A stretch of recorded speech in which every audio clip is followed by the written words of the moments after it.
Subhanallah walhamdulillah la ilaha illallah. Alhamdulillah, alhamdulillah wahda wassalatu wassalamu ala man la nabiyya ba'da. Amma ba'd, fa'udhu billahi minash shaitanir rajim. Bismillahir rahmanir rahim. Qul in kuntum tuhibbunallaha fattabi'uni yuhibbukumullahu wa yaghfir lakum dhunubakum wallahu ghafurur rahim.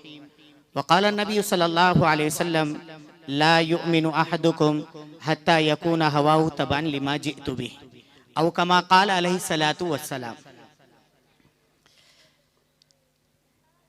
प्यारे दोस्तों, अजीज साथियों, बयान करने के लिए मुकर्रिरीन हजरात है, नसीहत करने के लिए सदरे जलसा है।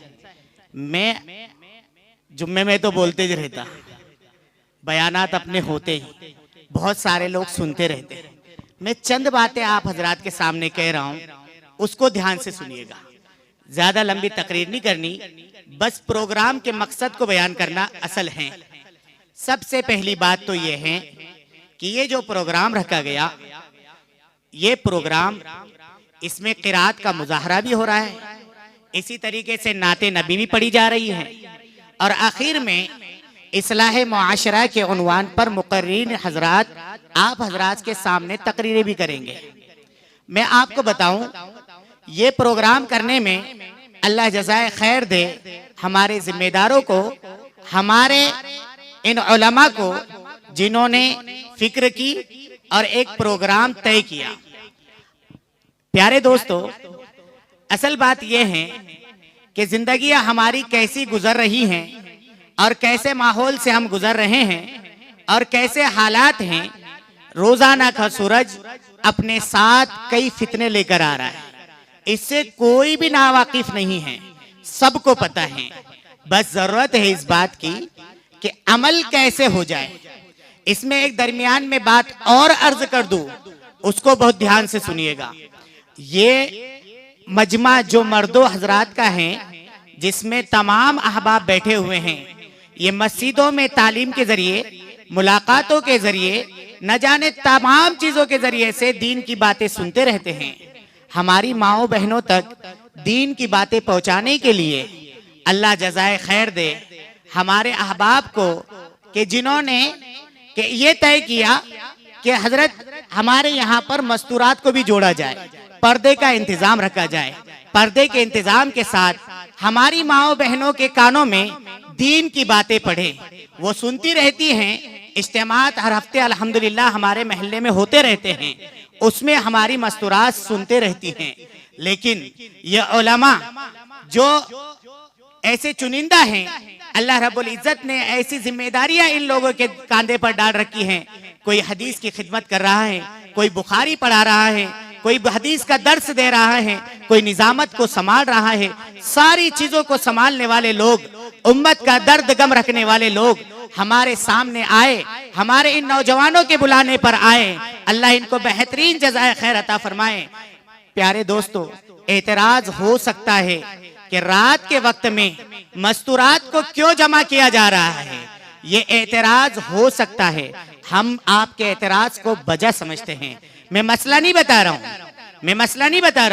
मैं आपको ये बात बता रहा हूँ कि आप ये तो गौर करिए, औरंगाबाद के मकाम पर तकरीबन निकाह जो होते हैं वो रात में होते हैं।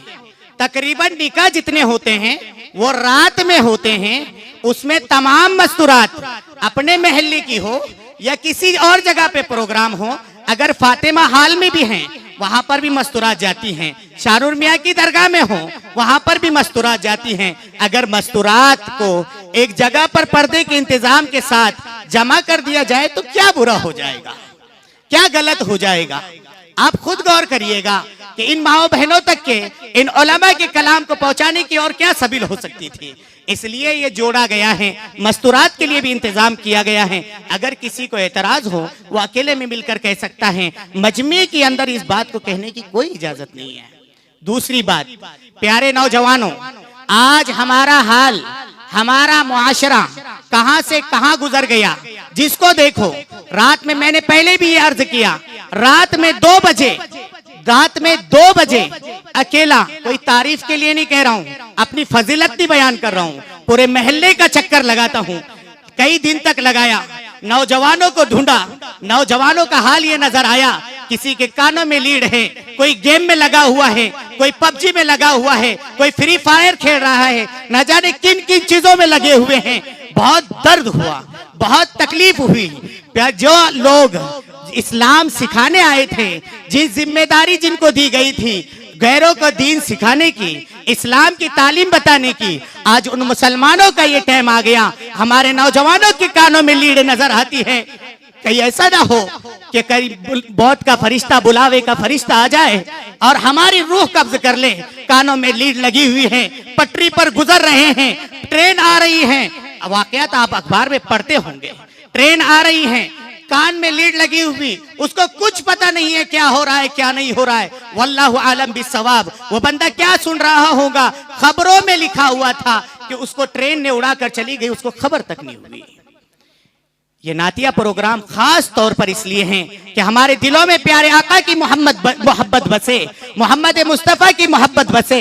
हम मोहम्मद मुस्तफ़ा का नाम तो लेते हैं, नारे तकबीर अल्लाहु अकबर पर तो तकबीर लगा देते हैं, आवाज बुलंद कर देते हैं। जब मोहब्बत की, मोहम्मद के मोहब्बत की बात आती है तो हमारा हाल ये होता है कि हमारे जिस्मों से, हमारे बदनों से यहूद और नसारा के तरीके छूटने के लिए तैयार नहीं है। बुरा ना मानिएगा, बुरा ना मानिएगा, बहुत साफ साफ कह रहा हूं कि जाहिर का बातिन पर असर पड़ता है, जाहिर का बातिन पर असर पड़ता है। आदमी का चेहरा रसूलुल्लाह वाला नहीं है, यहूद और नसारा वाला इसका चेहरा है। इसको चेहरे पे दाढ़ी सजाते हुए शर्म महसूस होती है, इसको लिबास मोहब्बत मुस्तफ़ा पहनने वाला पहनने में शर्म महसूस करता है, आर महसूस करता है। कैसे अंदर से मोहब्बत मोहम्मद की बैठेगी। मोहम्मद की मोहब्बत को दिल में बिठाना है, जाहिर को संवारना पड़ेगा। जब जाहिर आदमी का संवर जाएगा, अपना लिबास बदल जाएगा, लिबास का असर पड़ता है। हमारा लिबास सुन्नत के मुताबिक नहीं, हमारा लिबास मोहम्मद मुस्तफ़ा के मुताबिक नहीं, हमारे चेहरे पर दाढ़ी मोहम्मद मुस्तफ़ा वाली नहीं। आपको मैंने पहले भी एक दिन जुम्मा में बताया था, आज भी बता रहा हूं। जिन लोगों ने नहीं सुना था, कराची के एक बुजुर्ग ने ख्वाब देखा, अल्लाह के नबी सल्लल्लाहु अलैहि वसल्लम की ज़ियारत की, प्यारे आका सरकार मदीना सल्लल्लाहु अलैहि वसल्लम को देखते हैं। आप अपने रोजे के अंदर हैं, रोजे अतहर में ये देखते हैं रसूलुल्लाह को कि सीने पर जख्मों के निशान हैं। ये बुजुर्ग कहते हैं, ए प्यारे हबीब मोहम्मद मुस्तफ़ा सल्लल्लाहु अलैहि वसल्लम, ए मेरे प्यारे आका, आप मुझे बताइए तो सही कि ये ताइफ के जख्म आज तक आपके जिस्म पर हैं, ये ताइफ के जख्म आज तक अपने जिस्मों पर हैं। मोहम्मद मुस्तफ़ा सल्लल्लाहु अलैहि वसल्लम ने फरमाया, मोहम्मद मुस्तफ़ा सल्लल्लाहु अलैहि वसल्लम ने फरमाया, अगर हमारे दिल में जर्रा बराबर प्यारे आका की मोहब्बत है तो बहुत ध्यान से सुनिएगा। प्यारे आका ने फरमाया कि जाकर कह दो पूरी उम्मत से, जाकर कह दो पूरी उम्मत से, सबसे बता दो, सबसे बता दो, ये जख्म ताइफ के नहीं है। जब मुसलमान बंदा, मुसलमान नौजवान जुमा के दिन सुबह में उठता है, जुमेरात की शाम में जाता है, नाई के पास बैठकर प्यारे आका के चेहरे, सुन्नत को चेहरे से जब मुड़ाना शुरू करता है, प्यारे आका कहते हैं मेरे सीने पे जख्म पड़ता है। वो अपने चेहरे पर बाद में उस तरह फिराता है, वो मेरे चेहरे, मेरे सीने के ऊपर वार करता है। मोहम्मद मुस्तफ़ा का नाम लेते हो, मोहम्मद अरबी को अपना नबी मानते हो, अगर सच्चे नबी के सच्चे आशिक हो तो आज अहद करो, आज वादा करो कि इंशाअल्लाह अपने लिबास को, जो यहूद और नसारा का तरीका है, उस लिबासों को निकाल कर फेंकेंगे, चार प्यारे आका के इन सुन्नतों को चेहरे पर सजाएंगे। देखो बातिल की जड़ें कैसी नाकाम और खोखली होती चली जाती है। बातिल के बारे में सारे रोना रो रहे हैं, सब रो रहे हैं। कोई अगर कहता है करो कुछ तो भी बहुत हालात खराब हो रहे, कैसे है, अपने पार्लियामेंट में कुछ नहीं है, अपनी तादाद नहीं है, अपनी ये नहीं है, अपना ये नहीं है, अपना वो नहीं है। याद रखिए, कोई किसी का होने से तादाद के ऊपर नहीं, तादाद के ऊपर नहीं, कैफियत मोहम्मद वाली हो सल्लल्लाहु अलैहि वसल्लम, तरीके मोहम्मद वाले हो, सुन्नत मोहम्मद रसूलुल्लाह सल्लल्लाहु अलैहि वसल्लम वाली हो, शरीयत मोहम्मद वाली हो, फिर बातिल के ऊपर रौब पड़ेगा, जैसे प्यारे आका ने कहा था मेरी रौब के जरिए मदद की गई, मोहम्मद अरबी को मानने वाले, मोहम्मद अरबी के तरीकों पर चलने वाले के लिए भी वही फजीलत है, बातिल पर उसका रौब पड़ेगा, रौब पड़ेगा। इसलिए मैं सबसे दरख्वास्त कर रहा हूं, आज इरादा करो इंशाअल्लाह कि आज से प्यारे आका के ये मोहतरम सुन्नत को, खास तौर पर दाढ़ी को बार बार कह रहा हूं, शर्म भी नहीं महसूस होती है, जर्रा बराबर भी, जर्रा बराबर शर्म नहीं महसूस होती कि प्यारे आका के सीने पे वार करता है, वो भी पैसे देकर। अगर कोई गैर रसूलुल्लाह के शान में नाउज बिल्लाह मिन जालिक अगर गुस्ताखी करता है तो क्या होता है पता है ना? क्या होता है? करे थे ना एक मर्तबा जवाहर नगर में, पूरी रात बैठे थे ना जाके, हम भी थे उसमें, सब थे ना। एक ने रसूलुल्लाह की शान में गुस्ताखी की तो उसके लिए सारा महल्ला उमड़ पड़ा, पूरा शहर उमड़ पड़ा, और ये जाकर रसूलुल्लाह सल्लल्लाहु अलैहि वसल्लम के सिरे पर वार करके आता है। इसको जर्रा बराबर शर्म महसूस नहीं होती, ये जर्रा बराबर दिल के अंदर इसके ऐसी हिचकिटाहट पैदा नहीं होती कि कहीं इसी हालत में मेरी रूह निकल गई कि मेरे चेहरे से सुन्नत उतर रही है, उस तरह फिरा रहा है, अभी आधा उस तरह ना फिरा था कि मौत का फरिश्ता आ गया, क्या करेंगे उस वक्त में? इसलिए मैं आज सबसे दरख्वास्त कर रहा हूं, आप लोगों से दरख्वास्त कर रहा हूं कि इरादा करो इंशाअल्लाह कि हम मोहम्मद मुस्तफ़ा सल्लल्लाहु अलैहि वसल्लम के तमाम सुन्नतों को अपनाएंगे, अपनाएंगे इंशाअल्लाह, हर सुन्नत को अपनाएंगे इंशाअल्लाह। ये तो मैंने नौजवानों के बारे में कह दिया, ये मर्दों के लिए कह दिया। मेरी माएं बहनें भी मेरी बात को सुन रही हैं, उनसे भी एक दरख्वास्त करना चाह रहा हूं, वो भी थोड़ी सी ध्यान तवज्जो दे। अल्लाह रब्बुल इज्जत ने मर्दों औरतों की जिम्मेदारी बांटी है, बहुत ध्यान से सुनिएगा। अल्लाह रब्बुल इज्जत ने मर्दों औरतों की जिम्मेदारी बांटी है। अल्लाह रब्बुल इज्जत ने मर्द औरत को होम मिनिस्टर बनाया है, घर के रखवाली उसको जिम्मेदारी दी है। मर्द को वजीर खारजा, बाहर के उमूर, बाहर के निजाम को संभालना ये मर्द का काम है, घर का निजाम संभालना औरत का काम है।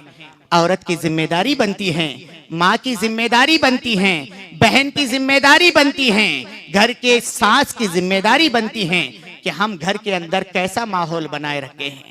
हमारे घर का माहौल क्या है, हमारे घर का माहौल क्या है?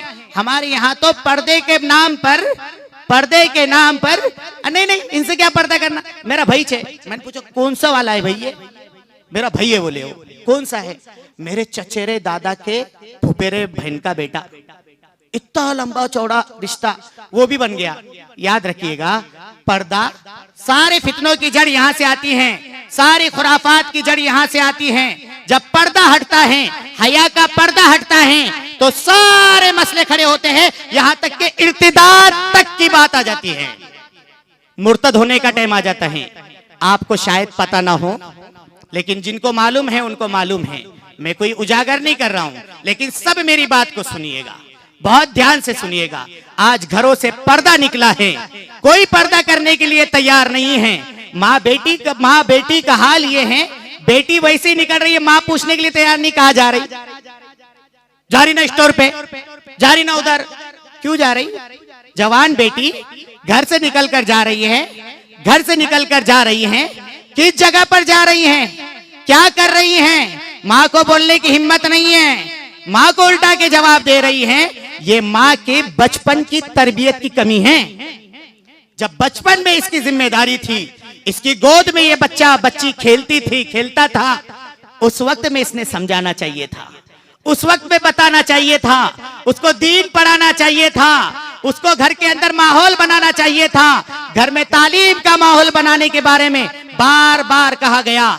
हमारे जिम्मेदारों को अल्लाह जज़ाए खैर अता फरमाए कि बार बार कह रहे हैं, घरों के अंदर 5 आमाल के साथ तालीम जिंदा करो, घरों के अंदर कुरान के हल्के लगाओ, घरों के अंदर तालीम करो, घरों के अंदर मसाइल बच्चों को सिखाओ, बच्चों को दीन सिखाओ, दीन की बात सिखाओ, उनको बताओ कि कौन सा गुनाह किस कहाँ ले जाकर छोड़ता है, कौन सा गुनाह कहाँ ले जाकर छोड़ता है। मैं साफ साफ नहीं कह पा रहा हूँ, मैं बहुत अटक अटक कर, बहुत अपने आप को रोक कर कह रहा हूँ। मेरी माओ बहनों से दरखास्त कर रहा हूँ, अपने घर के माहौल को संभाल लो, अपनी जवान बेटियों को संभाल लो, अपनी जवान बेटियों को संभाल लो। बातिल मेहनत कर रहा है, बातिल मेहनत कर रहा है, और न जाने किस किस हरबों से आ रहा है, ऐसे ऐसे माहौल बनाए जा रहे हैं। मैं आपसे दरखास्त कर रहा हूँ, घर के अंदर का माहौल बनाओ। माँ 9 बजे तक सोते पड़े रहती, उसको फजर की तौफीक नहीं है, क्या घर में खैरो बरकत आएगी?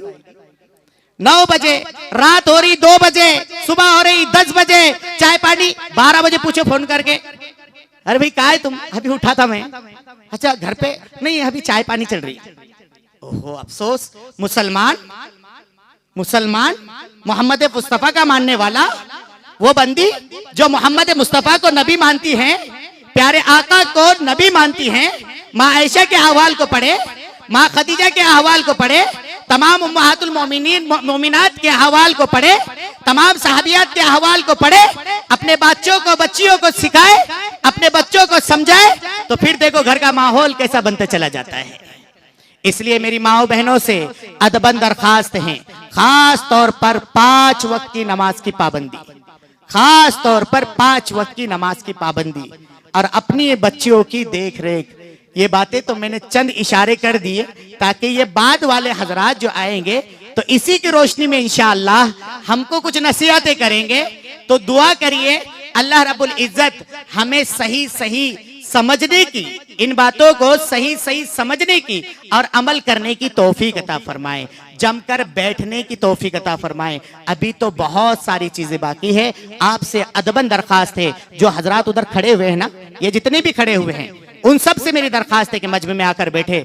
याद रखिएगा, आपने फजाइल अमाल में पढ़ा होगा, भेड़िया अकेली बकरी को खा जाता है, इंसान का भेड़िया शैतान है, इसलिए शैतान उचकेगा, थोड़ी देर वहां खड़े करेंगे, बाद में बोलेंगे चला आएंगे मार्केट में से। इसलिए दरखास्त है मेरे नौजवानों से, आगे आ जाओ भाई, आगे आ जाओ, बैठ जाओ अंदर मजमे में आकर। आज रहमत का नुज़ूल हो रहा है, ये फरिश्तों का माहौल, ये दीन का माहौल, ये कुरान के हलके और ये नाते नबी, ये सारा माहौल जो बना हुआ है, इस माहौल के अंदर आकर बैठ जाओ। उम्मीद है इंशाअल्लाह अल्लाह हमारी भी मगफिरत करेगा और हमको दूसरों की मगफिरत का जरिया जरूर बनाएगा। आ जाओ प्यारो, आ जाओ, आ जाओ, सबसे दरखास्त है आकर बैठ जाओ। जो उधर वहां पे बाइक पे बैठे हुए उनसे भी दरखास्त है कि आ जाओ, इधर आ जाओ। करेंगे इंशाअल्लाह, सुनेंगे इंशाअल्लाह, जमकर सुनिएगा। अल्लाह रब्बुल इज्जत हम सबको इन बातों को जो कही गई है अमल करने की तौफीक अता फरमाए।